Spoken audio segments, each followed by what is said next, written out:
remind you, PLFs are peer learning facilitators, and one of the reasons we have peer learning facilitators is to engage students in the classroom, and primarily through active learning. And PLFs are in these large enrollment classrooms so that we can help engage the students in terms of increasing their success in these gateway science courses, for instance. And so in terms of active learning, what we want students to do is students learn best when they take an active role, when they discuss what they're reading, when they practice what they're learning, and when they apply practices and ideas. And there are some classes that naturally are attuned to active learning, as if you were taking a dance class, okay? But when you're taking more abstract classes, how do we get students to be engaged? How do we get them to practice what they're learning or to apply things? So remember, active learning is not just hands-on, it's minds-on. So can we get the students to be minds-on about the topic that we're discussing? So in active learning, we can get active learning to take place in large enrollment lecture hall classes. You'll notice on the far left, it's just all the students are in a lecture hall and they're listening to someone. But on the right side, you see active learning going on. So you'll notice two of the images here on the right are my classes in Dane Smith. We're doing active learning. And then in the other image is active learning inside the new learning studios in CTLV 300. Active learning also encourages collaborative problem solving. So the idea is to help students, remember, minds on, to get them to think about things, to engage, to use the work in teams, to do things that require more thinking to help them problem solve. And this is where the PLF comes in. Okay? So the idea is, if the ratio is 1 instructor to 126 students, how do we get around the classroom to help everyone stay on task? How do we get everyone to think about engaging the material and not talking about last week's Lobo game? Okay? So the idea is there are 3 essential elements for student learning. And we want the students to engage in their learning. We want the students to stay time on task to construct knowledge. And we want learning to take advantage of peer influence. And so how do my peer learning facilitators help in the classroom? Well, their primary task is to work in small groups of learners, to help them complete their in-class assignments, and to lead small group discussions, okay? So their goals, or PLFs, are there to help clarify and explain assignment expectations and introduce discussions. In other words, they go over to the tables and say, well, she asked about this. Well, they ask a leading question to help start the discussion so that students just don't stare blankly like, well, what are we going to talk about? I want my PLFs to be able to check answers when requested by students. It helps them build confidence, like, hey, you're on the right track, keep going. Or, hey, that's right, but can you add more to that? Okay, before they move on. I want my PLFs to employ a Socratic approach to answering student questions. In other words, it's a one-on-one interaction or a one-and-team interaction. So here are my students with manipulables. They're holding some minerals, and Chris is my PLF, and he's asking them questions that lead the students to come to their own answers. So Chris isn't there to give them the answer. It's just to ask the right questions to lead the student to their own answers. Other PLF tasks may include, okay, one of the big things for me is my PLFs do low-stakes grading of the in-class assignments. Students can't learn unless they have feedback. And so we need to give them feedback, and I don't do it generically. I don't tell the whole class, look, everybody missed this question. What happens is they get individual feedback, and my PLFs provide that. It's very low stakes. I want my PLFs to act as liaisons between me and my students, and they do. So sometimes my PLF will come and tell me something about a student, and I will answer that question for them. Or they're too intimidated to ask me specifically, and so I will address whatever the question is. I will on occasion ask my PLFs that after we've done an in-class assignment, I said, write me a test question on that. What would it look like? Okay? Occasionally. Okay. I want them to provide me feedback in areas of confusion. So after we do an in-class assignment, they've graded it, right? I mean, they've provided the feedback. They know what the general confusion is, so they're going to report back to me. They give me insights on what might be relevant. Oh, did you see this on the internet today? I think that's related to that. Did you see this volcano erupted? Do you want to talk about that? Okay. PLF's job is also to keep my students on track. We have very limited class face-to-face time. I don't want them doing other things. I want them on task. My PLFs do enter grades. They also help with some late assignments, things like that. They also provide me insights on assignments, like everybody keeps asking me this question. There's something oddly written about this question. Can you change the way it's written so that we won't get those kinds of questions? So we make those kinds of edits and improvements to activities, or they will actually suggest to me an activity. I'm also looking for them to make observations, because I'm so busy with both running the classroom, managing it, and presenting information. My PLFs are going around and saying, look, they all have blank stares on their faces. They didn't get what you just said. And so I'll go back and review that. Okay? And it turns out my PLFs are often the first stop to help students with other resources. Okay? I don't know, when's the last day to drop? Do you know? Or how do I get help if I need to take extra time on my exams? So how do I instruct and support my PLFs for their work outside the classroom? So what do my PLFs do outside the classroom? Clearly they give feedback and grade assignments. But personally for my classes, my students, my PLFs have individual office hours on demand. What that means is they do not have assigned office hours where they sit and do their homework for 2 hours. What happens is my students will come up and say, can I meet with somebody? And I said, yes, talk to my PLFs and they will find a time in which is mutual for the two of you and you guys can meet. I also, on my exams, allow them an 8.5 by 11 sheet of paper, both sides, with anything they want written on it, because my class isn't about memorizing, it's about using information. And my PLFs run sessions on how to make a good reference sheet, what to put in the reference sheet. And so we do this as exams approach. On occasion, my PLFs will support me in providing extra proctoring for students who actually, have surgery coming up or whatever. And of course, again, this first block in terms of asking for help. I need a lot more time to take these exams. Do they have a support center on campus? And so we'll have students talk to other students about these things. So how do I prepare my PLS for class? Well, we have weekly meetings. So we meet once a week and we have a pretty standard kind of list of things we go through. We talk about classroom dynamics.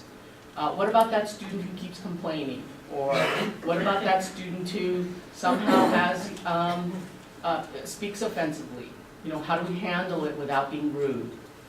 Do you want me to handle it? That kind of thing, How do you want to interact? Interactions with students, asking them the right questions, not to be too intimidating. Think about actually squatting down so that you are eye to eye and not hovering over the student. So these are all the kinds of things we talk about. We also talk about the expectations of the coming week, logistics. For instance, hey, on Tuesday we need all the huddle boards out and ready. We need markers at all the dry erase boards, things like that. Okay? And remember, after class you want to put all those things away. So they're logistical things. We also review all the upcoming in-class assignments. I send them keys in advance, and then we review the material.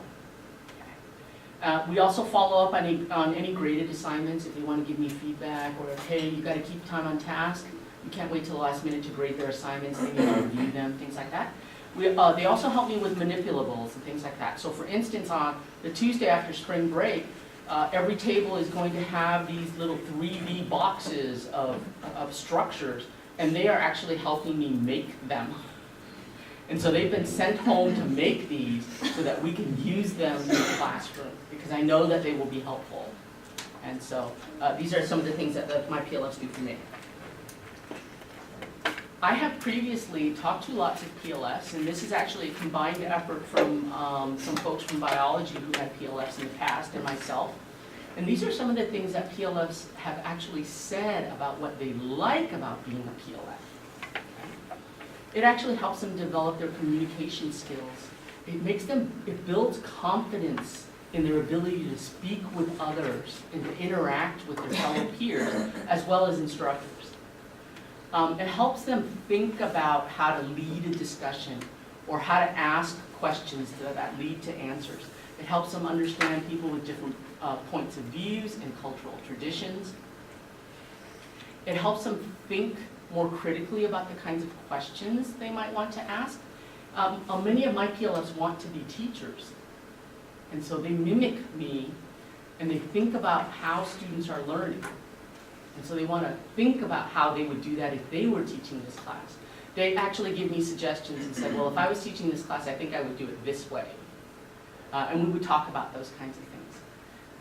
And so these are some of the things that we think about in terms of benefits of being a PLF.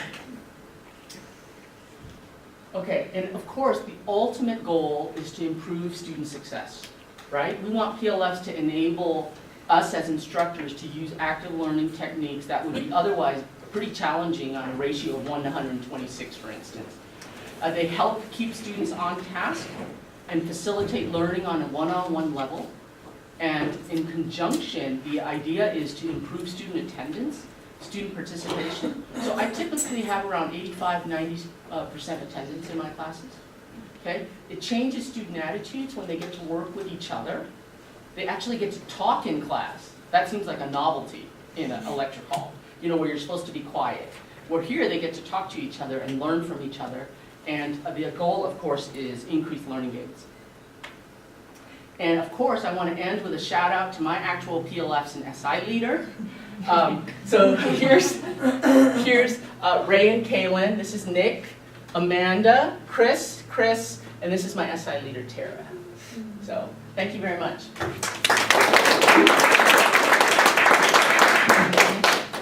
I like how with the squatting, they're kind of hidden in the picture.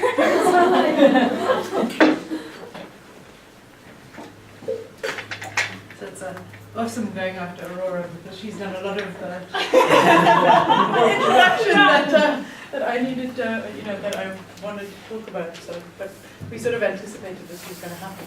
So I thought what I would do is tell you some of the differences that we use PLF. So Aurora's class is primarily non-majors, although some majors do take it. I teach Chem 121 and 122, which are primarily classes for majors, for science majors.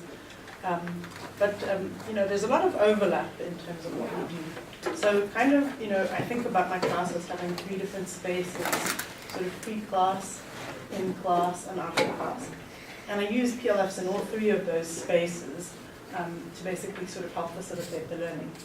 And so my pre-class, the students, in order to give me some time to sort of spend time doing these activities and actually applying some of the knowledge to harder problems, the students have to first kind of acquire at least a basic level of the knowledge. And so they do that with structured reading assignments and reading quizzes. And then they have the opportunity to write a short response about what they found most difficult or most interesting. So as you look at your sheet, that's the muddy point version. So before each class, I'm getting 126 for my big class at the moment, but used to be 400 for my big class. Short student responses about what they found most difficult and what they would most appreciate me reviewing in class. And the PLFs help me grade that, which is, I always do a sample, so I sort of split up, typically, at the moment I have 2 sections, and one is a smaller section and the other is a larger section, so PLFs will help me with, basically we'll rotate, so I'll basically do A through L of my big section one day, the PLFs will help with my small section, and M through Z in terms of the names, and we'll rotate. And then they give me a summary, and actually the expert of the summary is in the back of the room, Jenna Hall. She's my PLF who I hold up to all others to look at for how to write an amazing muddy point summary. So she basically provides me with the number of students, the general topic and the specific area, and the number of students within the specific area. And then she pulls out for me particular ones that I should look at. So this could be something that's really well put.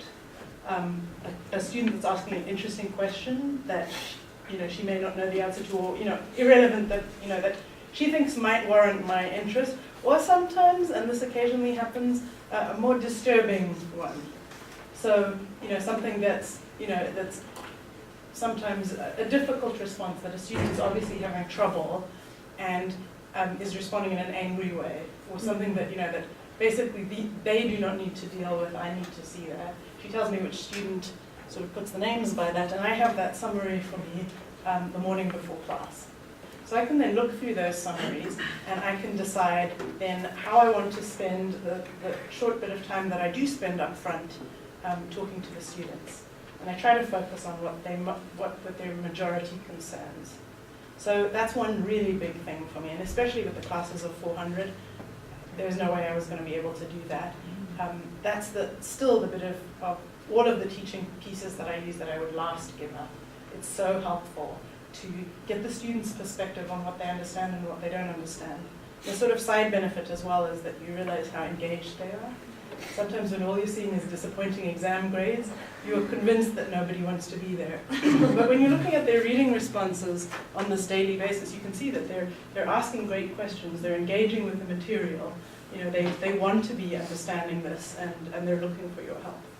So that's a big piece that the PLFs help out with. So then the in-class is very similar with Aurora.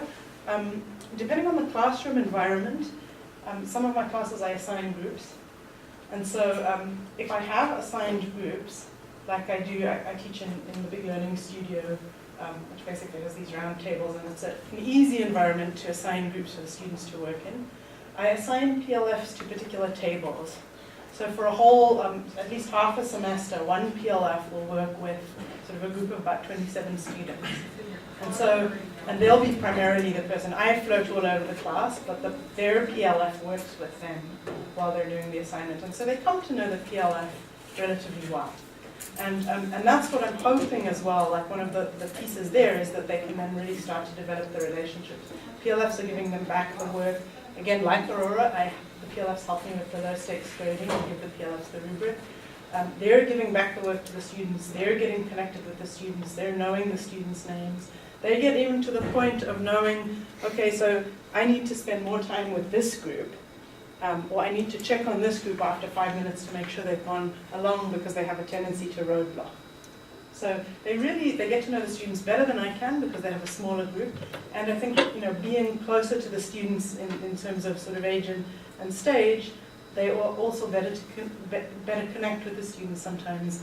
If my explanation has completely failed, they're like, well, what she's really trying to say is, well, when I was doing this, I thought that too, but this is how I now think. So that's the in-class piece. Related to the in-class piece then, and then them sort of getting a better, I think, connection with the students as a result of getting to know them is the out-of-class piece, where they provide help sessions. And unlike Aurora, we do scheduled help sessions. Well, it's a mixture. Some PLFs prefer to have sort of email and appointment ones. We're trying something new this semester with the other instructors in Gen Chem. We basically sort of, the math table in, where is it? The calc table? What is that? Dean Smith, Yeah. right? So we're trying to do a chemistry table at the bottom of the SMLC. What we found was a whole bunch of, when we have a whole bunch of different support people providing sessions, we keep a calendar, Google Calendar, the students always have access to that. But we think it still is a barrier to students if they have to figure out, okay, not only what time, but where do I have to go? So we basically tried to block some times that they know they can get help at these times. The TAs and the PLFs will let the students know when their times are. But again, every semester I have a couple of students who really need some extra support.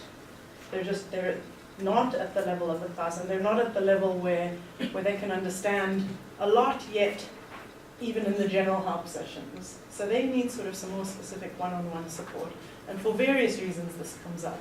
And so I ask the PLFs as well, if they have sort of additional hours, I basically can match a student schedule with PLFs and set them up for some individual appointment sessions where they can really get some of that personalized help that I can do sometimes, but I can't necessarily do consistently for a student throughout the semester.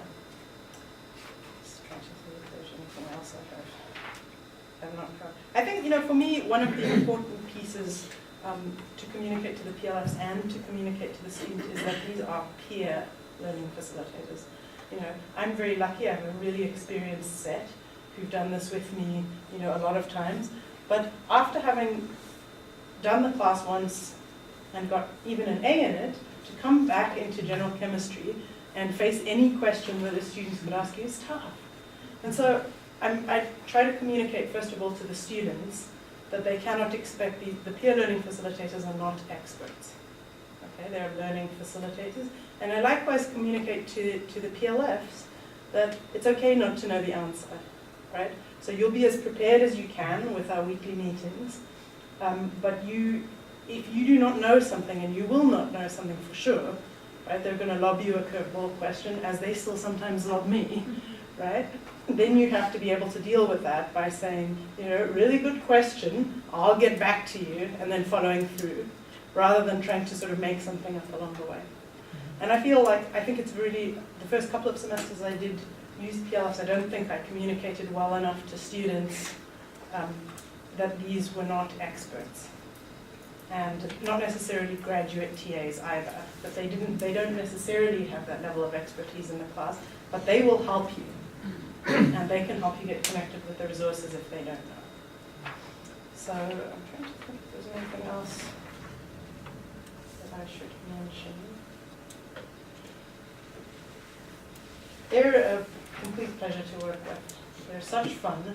They help me with the ambiguity of the wording in my assignments. We brainstorm strategies for students because they all care so much about helping students, and they develop these relationships with students that I see sort of time and time again. I mean, a number of times someone completely unprompted from my class will come up and tell me, who they've been working with, and that it's been, that they really helped them. And a lot of times that comes on the end of semester survey. So I couldn't do what I do without them, and I have an amazing team with them. So that's all I have.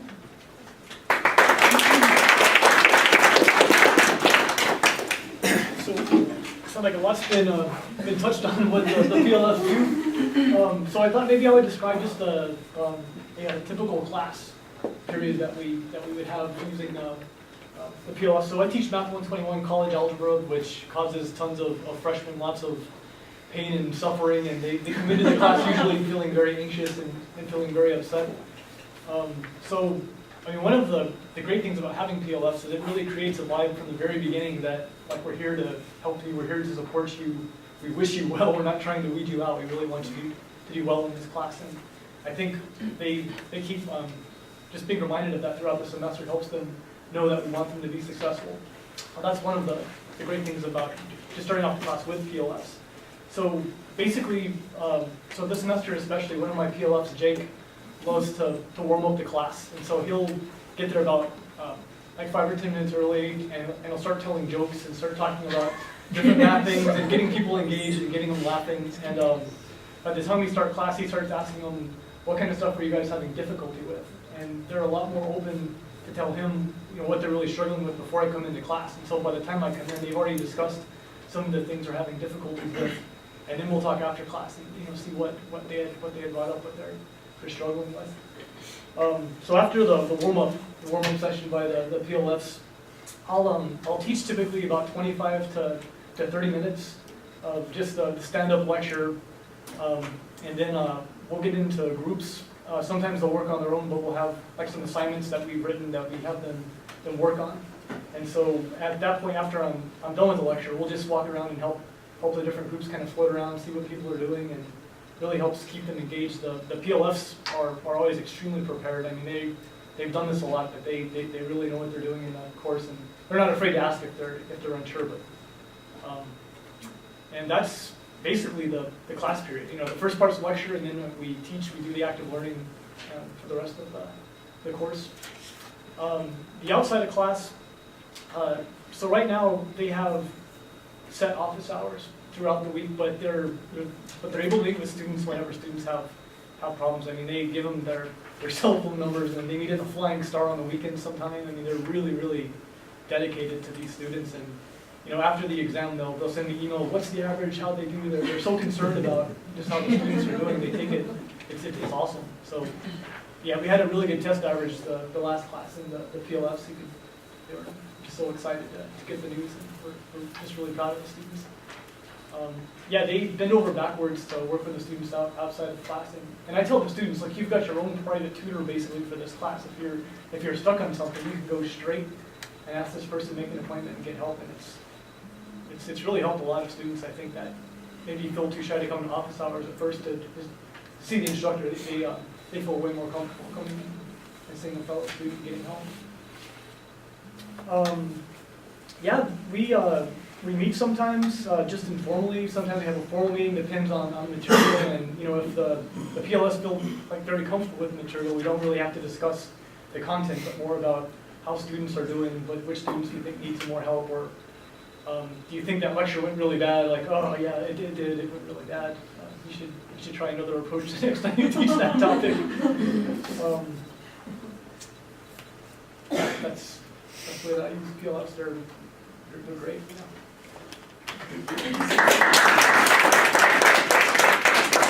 Thank you. I'm going to jump in really quick. I know that this is your question time, and I haven't forgotten. Thank you so much for going over all of your strategies with the PLFs. From an administrative point of view, I just want to give a couple of quick tidbits, especially if you're thinking of having PLFs in your class or in your department. The PLFs, as you can see from some of the documents, they're paid for 10 to 12 hours a week of work, and all of the activities that these professors have described is part of their job that they're paid for. So their most important job is to be in class. Obviously, this is in-class support and active learning. However, their prep work, whatever they need to do to prepare for the class, for example, Dr. Knottenbelt's Muddy Points, they get hours for that. They get hours to meet with students outside of class. They're paid for faculty meetings, and they're also paid to meet with me and the other PLFs once a week for professional development training. The finances, the PLFs get paid $10.50 an hour for the first semester. If they stay with us past that, they get paid $11. So it's a pretty reasonable rate on campus. It's not the best, but it's not the worst. It's better than the mall, So it's not bad, yeah. So administratively, the program functions for me as a supervisor because I have this faculty to support. I do the bare bones administration, hiring, never firing. The very few rare discipline issues. If there are attendance issues with a PLF, the faculty member will reach out to me, and usually what will happen is there's something going on with a PLF, or if there's an issue, we'll talk about it as a team, and kind of like Aurora was joking in her class, I'll say, do you want me to address it, or do you want to address it? Supervisory, and I tell them when they're hired they have 2 supervisors, myself and a faculty member. The PLFs sometimes work for 2 classes, so sometimes if they're experienced PLFs, their 10 to 12 hours a week can get bumped up to 20 to 25. And I try to only do that with experienced PLFs who are working with faculty, like for example, some of Dr. Knottenbelt's students have 2 chem classes. Normally that's a huge load, but because they've worked with her before, they know the drill, they're very organized, I feel comfortable with that. I'm going to turn the time over now. We have about 30 minutes, and I'm going to just open up the floor to any questions that you have of the professors, certainly of myself administratively. Our program, and I apologize for not introducing myself as this, I supervise the PLF program, which is one of 4 programs under the STEM Gateway Grant, which is the logo that we have stamped on everything. The STEM Gateway Grant has 3 other programs that are also focused on the entire grant, improving success rates, retention, and grades for STEM students. And since we're a Title V, we're especially attempting to target Hispanic, low-income, and first generation. So thank you so much. And I'm just going to basically open up the floor. And then after we have some question time with the faculty members, we have a PLF student panel, and you'll have time for questions for them as well. So thank you. Thanks. This is great information. A question that I have just kind of goes back to what you were just mentioning, Derek, with some of the PLFs who are willing to work with students outside of class. Just a little bit of background, I oversee writing and language tutoring at CAPS, and one of the things that we often run into is students are specifically wanting to email our tutors and monopolize their time outside of class and not realizing that they're students themselves. So I'm just kind of wondering, when you're giving students contact information for the PLFs, do you give them their private email, or is there something else like a generic plf2@unm.edu? How do they get in contact if they want to? It's completely up to the PLFs, just how much contact they want to give the students. So, yeah. That's it, yeah. My PLFs tend to give email addresses. I think I put the UNM email address of the PLF, and often they give the cell phone number, which is, I would rather die than give my cell phone number to students. But it's it depends a lot on the PLF. I also give my PLFs a little guidance about separating their work from their private. So I tell my PLFs not to give them their cell numbers, and that they should just use their emails so that they don't get texts constantly. Thank you. I have a question on the number of people, students in your classes. Are they all large classroom situations or large students? So mine, they tend to be about 50 to 60 students, and this semester I've only got 33. So we've got 2 PLFs. It's amazing, but yeah, we usually go about 50 to 60. Yeah. I currently have a 50-person class and 126, but I've used PLFs when I've had 450. So. And both my classes are in the 126 studio. I've got 100 in each class. One class has 2 PLFs, one has 3. And are you working, I see from some of the pictures there, that you're working in different situations and environment. Like there's one where they're next to each other in a lecture hall and another in open classroom space. So, and you're finding good success in all of these areas, all of these arenas? So when you saw my PLFs working in the lecture hall, that was my only option. But now we have learning studios. And so Sushilla and I immediately jumped ship and went into learning studios. And so that's where all the round classrooms are. And those are lovely classrooms for group work. Great, Yeah, and that you can do active learning in I think any environment, but that environment is optimized for it. So for example, if we were I used to teach in Woodward when I had the huge classes. So we would basically train the students to sit they would sit in the first 2 rows and then we'd leave the third blank, empty, and then so that the PLFs would be able to walk between the rows and access them. But depending on your environment, you have to think a little bit about how to make sure the students can the PLFs can easily get to the students.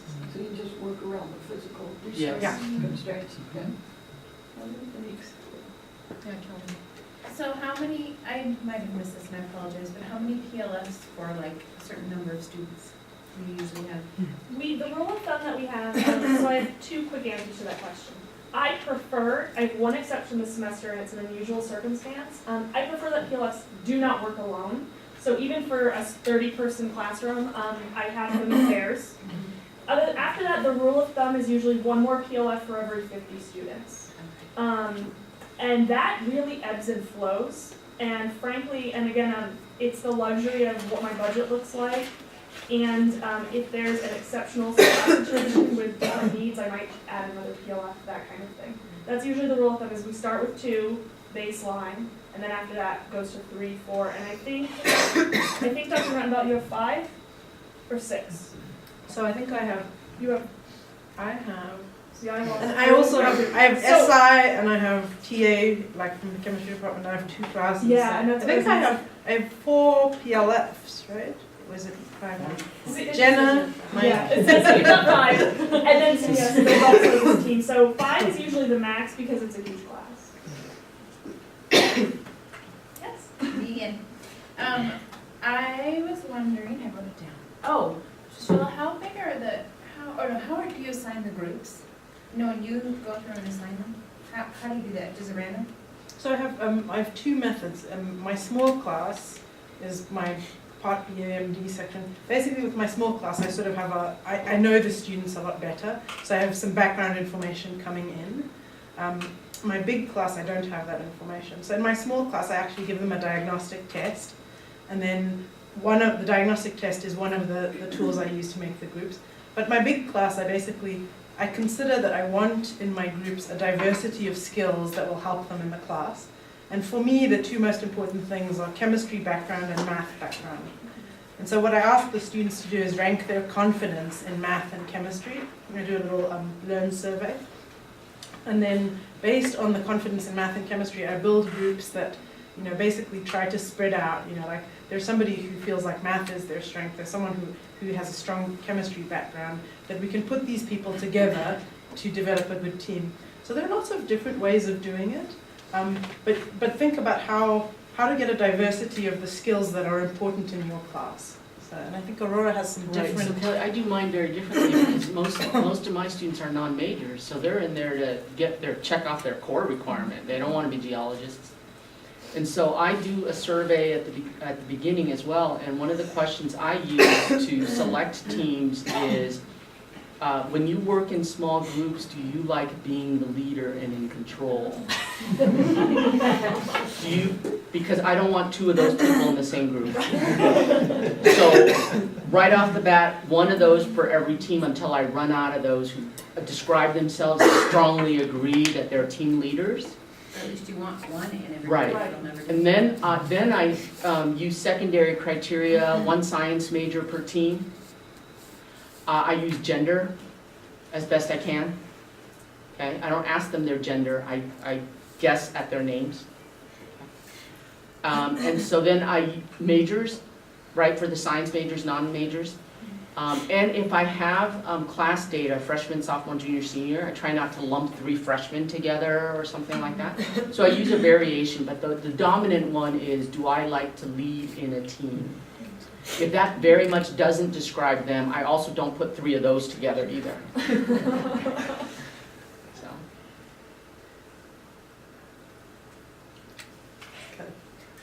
Okay. So I only have 2 more. Not to worry, we have a whole half hour. This is your time. I'd like to share that with other people, but I was wondering, what was it? Oh, when you said structured reading quizzes, when I've heard you talk before, you said the word structured. What do you mean by structured? structured reading assignments. So assignments. an unstructured reading assignment would be read sections 2.3 to 2.5 in the textbook. That would be unstructured. So structured is read those sections, and you're looking very specifically in those sections for these 4 outcomes. When you finish this reading, I want you to be able to write a rate law of a reaction from looking at just an elementary step, right? So I'll give them a little bit more to sort of, you know, kind of help them point in the direction of, you know, what I want them to focus on. Because sometimes as well they get sort of overwhelmed with the harder pieces. And what I really need them to do in the pre-class arena is I want them to start thinking about the harder pieces, to master the real basics that will then enable us to work on something that will help them to crack the harder nuts. So. So my structured reading assignments look a little different from hers. Mine will be, again, you know, read chapter 5. But in there it'll say, here are the focused learning objectives you should take away from the chapter. And as you're reading sections, focus on sections 5.3, 5.4, 5.5. And in 5.3 you're going to see an in-class assignment in that. So they know what to anticipate as they're coming to class, what they should be reading if they are short on, I can't read 50 pages tonight, but hey, you know you're going to get an in-class assignment on that topic. So you should at least read that section as you come in. I have a question for you, Derek. And it's specific for everyone, but specifically for Derek, because it's about mathematics versus PLFs and other arenas. So two parts to the question. First of all, personally, I've never enjoyed group work, and so I know that I represent many other students of mathematics, right? Better you as well. We've spoken about this. How would you? And I think that I've also been searching for ways in my classroom, so I'm curious about you.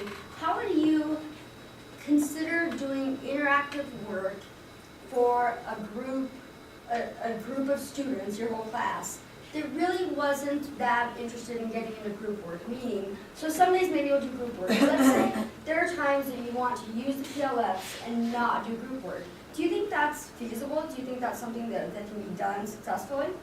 Well, sure, we do that a lot, actually. We'll, like for example, during class, during the lecture, I'll put up some examples on the board after I've done some, and I'll say, look, let's see what you get for these answers. Take 5 minutes and solve them. And during that 5-minute time period, the PLFs and myself walk up and down the aisles and see if anyone's got questions. And it's not just the straight lecture for that whole period. And in that case, they aren't working in groups. They're just sitting there seeing if they can get the answer before I start talking about those examples again. So that's a really just simple way to use PLFs without actually them like getting into groups. Right. Just because I do think that in certain situations, group work works better than other situations, and so there's always this idea that just because you don't necessarily always put students in groups doesn't mean that you can't use PLFs. Yes. Yes. And the only other thing that I wanted to quickly address is, so, and I suppose actually maybe you guys can answer this more because you guys seem to be pretty intense with the way that you choose your groups, like you've thought about it a lot and very, you put a lot of good thought into it. For me, as a young mathematician, I am concerned in general about the way that women may feel in a group of just guys, or and there's some other ways that can display itself. But I'm just curious. I'm sure you've probably seen that, and do you have anything you can share regarding that? Well, it turns out my teams are in teams of 3, but there's 3 teams per table. So even though they're in their own team, that doesn't stop them from talking to all the other team members. So it's not like you only have these 2 people to talk to. You have 6 other people at the table. And so if they find that they're not connecting extremely well with their own personal team, that doesn't mean there aren't other people there to get help from. And because we have PLFs, if they're finding that they can't work with their team members very well, they can always call the PLF over for help. And so I don't really sense a real issue with gender in that regard. Awesome. So I do try to avoid having one girl on a team with two guys, unless I know the girl. So, it doesn't always work out that way, but, yeah. So, yeah, when I'm taking the teams into account, I tend to have quite a lot of teams that are just guys because of that reason. Oh, which is interesting because I won't have a team with all males or a team with all females. That is interesting. I know I'm not a faculty member, but I'm going to jump in just because there's a former faculty member who's used PLFs, and I just have 2 things quickly to say. One of the things that one of our math faculty members who couldn't be here today, when she does assign groups in her 121s, much like Drs. Knottenbelt and Pun do, and one of the other questions she asked, and I just want to share this for your edification, is how many times have you taken this class before?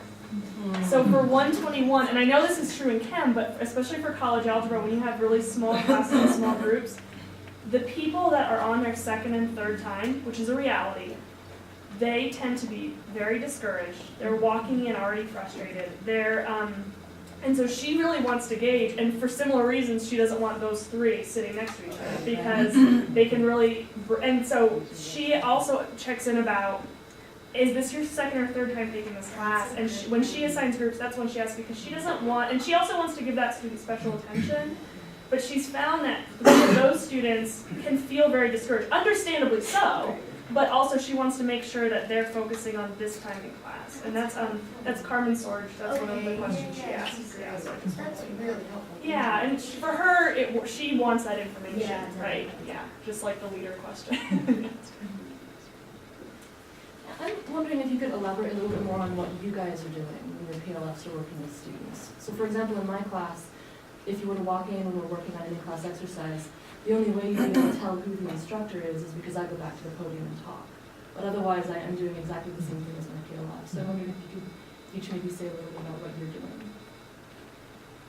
Yeah, so that's basically what I do as well. I mean, I go around the room and I sit and just work with different groups and answer questions, and yeah, if I do exactly the same thing. Yeah. So that's primarily what I'm doing too, whereas the PLFs have their sort of set areas.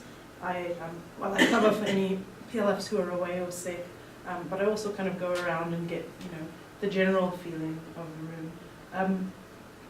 I find my focus when I'm in the class is pretty exclusively on the students. And sometimes I think it would be interesting to sort of be able to step back and actually see how the PLFs were interacting with the students, and but that's not my mode when I'm in the classroom. I'm like, I have my 50 minutes and get to as many students as possible. So I do a bit of a combination, so my PLFs also have set tables so that they feel familiar and they recognize their students and they know each other's names. I move around the whole room so that every students feel like I am actually paying attention to them as I'm moving around the room. But I also will stand aside and watch and observe my PLFs. And I also know that if a PLF runs into trouble, they come over and say, well, I didn't do a very good job explaining this to so-and-so, can you help them? And so I'll go over there and help them specifically with their questions. Or if they think there's something confusing in the assignment, I might go to the podium and announce it to everybody, like, look, we keep getting this question, let me explain it to you. Thank you. How much success do you think you're having with this as opposed to just a normal straight lecture? Are the students learning more, the same, less? Are they getting better grades because we inflate the grades, or are they truly learning more? How justified is this approach? Do you want to take that, Gabriel? Yeah, so I've been teaching using active learning methods and PLFs for quite a few semesters now, and I have observed over the years that I'm able to set harder exams. Students are doing a bit better overall grade-wise. Despite the fact that I think the bar is going up a little bit each time, sort of closer to where I want them to be.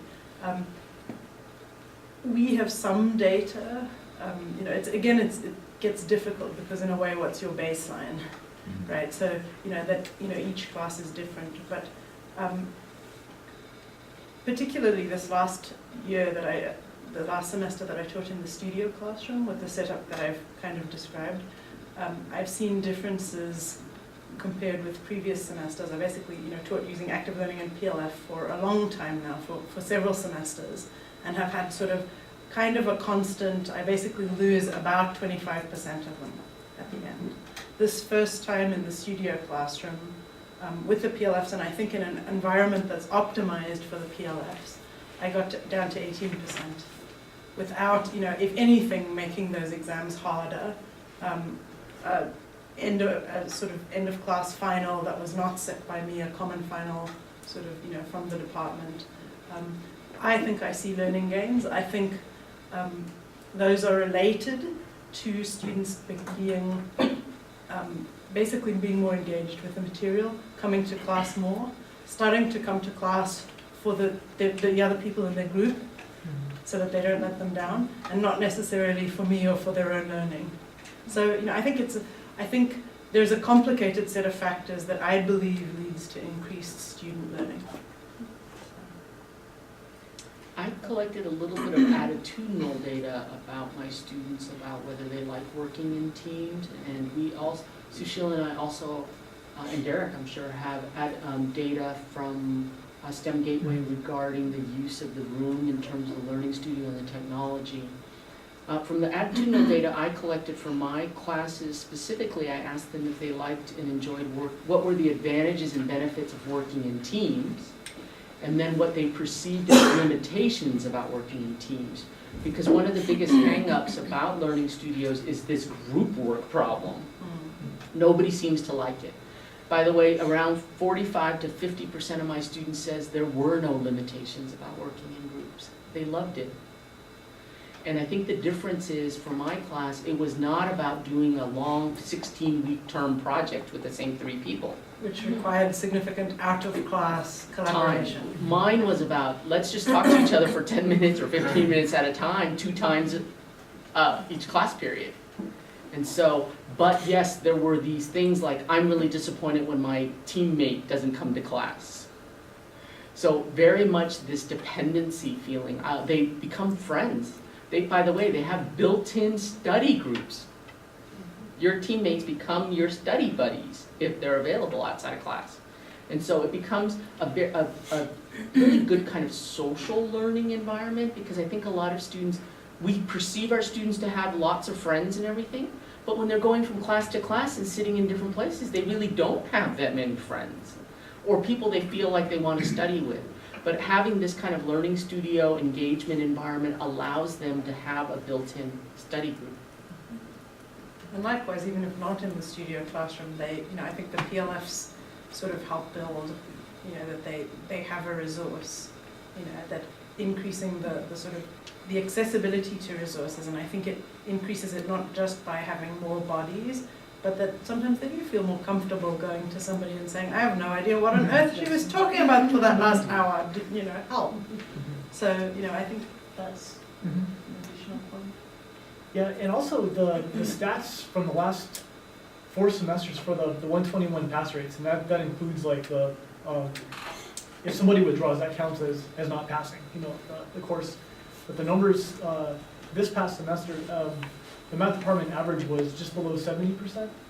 And out of the 4 instructors teaching with PLFs doing the stuff that we're doing, 3 of them had over a 70% pass rate. So the numbers seem to say that we're not doing any harm, at least. We're staying right above at least where the pass rate was. And I'll piggyback on that slightly. Oh, I apologize. And Tim, jump in if you want anything to contribute. We're on year 3 of a 5-year grant. And so the questions that you're raising are the questions on all of our minds.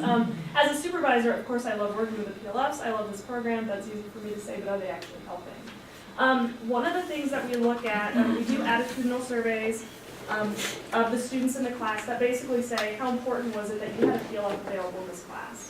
My goal for my grant is 80% success, 80% saying, yes, I have to have a PLF in this class. And I've been at or above that. The PLFs have been at or above that.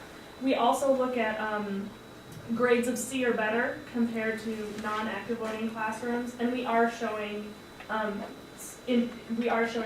there's a higher percentage getting C or better. However, these are really complex issues, so I'm also hesitant to just fully come out and say absolutely. One of the things that we're tackling now that we're on year 3 that we can also really look at is the quality of retention, in the sense of a student that took Dr. Knottenbelt's Chem 121 class, how are they doing now in other classes, in their future science and math classes? A student that took an active learning, because that's also what's important beyond just the grade in that one class. Are they retaining the material, and how are they doing in their future classes? And that takes a while to tease out, but now that we're at the center of the grant, we're at that point where we can start looking at things like that, and that's something we're tackling. We have annual performance reports if you're interested specifically on our website, but also we're hoping to be able to discuss those more in future, now that we're at that point where we can start pulling that data. Sorry, didn't mean to cut you off. What was I thinking? Oh, just something else that I really like about the active learning thing, which really took me a while to get used to, because I was not used to any of this kind of group work business at all, and it was kind of a shock the first semester especially. But is that you can really give them some real zingers during class and really have them get their hands dirty with a very difficult problem, instead of just doing a lot of simple examples. You can give them something that they have to spend a lot of time thinking about, and sometimes you come back in the next class and they've had to have been working on it just outside of class, and that's really nice to be able to do that, to work some real spicy examples, as I like to call them. Another thing that you raised is just how effective you could use like low stakes writing, a kind of writing to learn approach, and I'm thinking specifically, Sushilla, of your use of the muddiest point. I'm just thinking if any of you use any other low stakes writing, not only to assess how well students understand course content, but just by virtue of writing itself, it's a way of helping students to kind of organize their thoughts and ideas about a topic. So just wondering if you have any other examples of writing for these, low stakes writing. Totally embarrassingly enough, no. But that's okay. That's readily associated with writing. So. But I think it's you know, I think that's fabulous. And I think it might be something that, you know, that I may be coming to talk to you about, because, you know, the more I see, the more I want to bring that component in as a sort of, you know, as a critical, you know, the writing to learn really, and to make the connections, and to, you know, to express as a scientist, right? To express some science, which is, you know, is a very critical piece. It has been, you know, it's not traditional in the big chemistry classes. You know, is it now becoming more possible with, you know, slightly smaller classes and with potentially some good help? You know, yes, I think I would definitely need some good training with rubrics. So, I would welcome the opportunity. good. Same here. I have small writing components. For my classes, after they do reading quizzes, in-class activities, I have something called a learning check, where they check to see if they're getting their understanding. And those are either a combination of multiple choice or a combination of multiple choice and short answer. My PLFs grade those short answers, because they're low stakes. But I provide full feedback, the correct answer and everything. But what's key here is it mimics an exam. My exams are about 85% multiple choice and 15 short answer. Because in real world, it's not about multiple choice. But it's the challenge of these big classes. I mean, grading 126 questions. And so I have graders and I grade. So we combine our efforts to grade these short answers. Part of it is giving the opportunity for a student to express what they do know, not just choosing a choice. Also, allowing the student to express in both the combination of the technical language of geology, but to get their point across. So sometimes I'll grade something, I'll give them X points, and they'll come back and say, but that's what they said. And I said, no, that's not what you said. This is what you were thinking, but what you wrote was this. And so I said, this is not what that's not what is written here. And so part of it is learning how to express something in a science. And so I do have those short answer things. We do not have long essays or anything. I think we have time for about one more question. Well, I'll ask one. Yeah. So, especially Aurora, so you were saying, so you grade these small things, but the activities you do in class, are they graded? Mm-hmm. And So here's how we save time on grading. yeah. Now that we're in the Learning Studio, all the assignments become electronic through Learn. So everybody's in a team. So they log in to Learn, they go in as their team, one assignment pops up. The three of them have to work together because they all get the same grade. Once it's uploaded and the PLF goes into grade, Learn, thank God for the update, now has writing features, comment features. You can write straight onto the document. And once you place that grade, all three people get the same grade. So we've just cut the grading down to 1/3. And all the students automatically can go look at their feedback and Learn.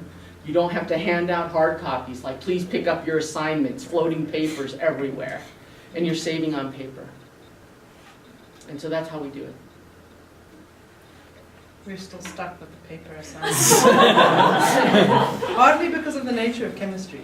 You know, it's you know, one day they're going to get the, you know, we're going to get the smart screens, and then I will totally do. But I think, actually I had a request from my PLFs that we revert to the paper assignments after a brief trial of the others. But it's coming, and I think, you know, I think that will be an important part. It does take a little work. I mean, I had to convert things that require drawing into something electronic. Or you choose to say, look, today we're just going to do a paper version. Right. Thank you. Thank you so much. You're welcome.